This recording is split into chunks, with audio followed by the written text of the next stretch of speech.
মা উলু দাও।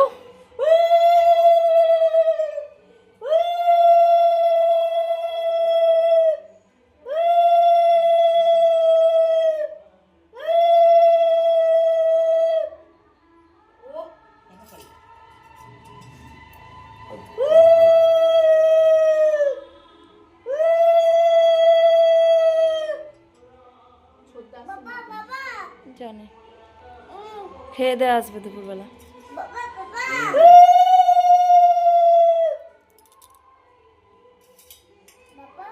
তুমি খাবে, হ্যাঁ তুমি খাবে, তুমি খাবে। হ্যাঁ কিচ্ছু খাইনি, ও ছোট তো এত ডাকলো। ভাই ভাই দেখি দেখি পা দুটো দেখি দেখি। এই তো ভালো করে দিয়েছে। নে ওই ধুপুগুলো নিয়ে আবার রেখে দে। না ও খেতে পারছে না, কিন্তু তুলে দাও ওটা। চলে গেলাম। তোর গিফট আমি দিচ্ছি একটু পরে। পরে পরে আমিও তো বললাম ভাইকে, বললাম পরে।